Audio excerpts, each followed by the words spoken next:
En l'état actuel de l'enquête, tout nous laisse à croire que la victime a ouvert à son agresseur par la fenêtre et a reçu immédiatement plusieurs coups de feu qui l'ont mortellement atteint.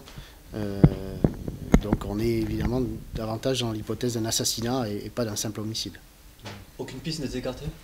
Pour l'instant, pas de piste écartée. Il y en a qui ne sont pas véritablement privilégiées, c'est-à-dire que le passé de la victime ne nous incline pas à penser qu'il s'agit d'un règlement de compte voilà, ou d'une agression crapuleuse. Mais après, pour le reste, les enquêteurs investiguent dans toutes les directions. Il y avait tout de même... Qu'est-ce qui s'est passé mercredi soir? Pardon, excusez-moi. Qu'est-ce qui s'est passé mercredi soir? C'est la concubine de la victime qui est rentrée à son domicile après sa journée de travail, qui l'a découverte. Et voilà, qui a immédiatement appelé les secours, voilà, qui n'ont rien pu faire étant donné la gravité des blessures. La victime avait des antécédents judiciaires? Il avait des antécédents judiciaires, mais voilà, rien de particulier qui nous fasse penser qu'il appartienne à la délinquance locale. Et du coup, vous regardez plutôt dans son entourage?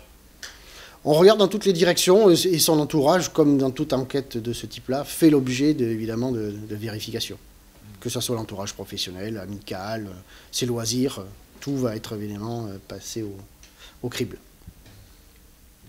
Vous êtes optimiste quant aux chances d'aboutir rapidement?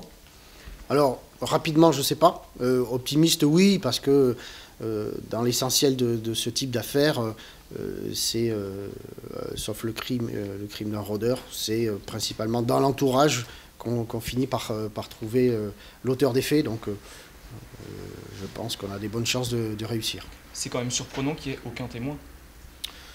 Bah, c'est la plupart du temps dans les affaires criminelles, on a assez peu de témoins. Hein. On recouvre un certain nombre d'indices, d'éléments qui vont permettre d'être recoupés. Là, on avait des gens qui avaient entendu des détonations, mais pas de témoins directs, ou en tout cas, ils ne se sont pas encore signalés. Pourtant, beaucoup de monde dans cette rue à cette heure-là en plus. Vraisemblablement, oui, je ne sais pas exactement quelle était la fréquentation au moment des faits, mais oui, c'est une rue assez passante, d'après ce qui nous a été dit.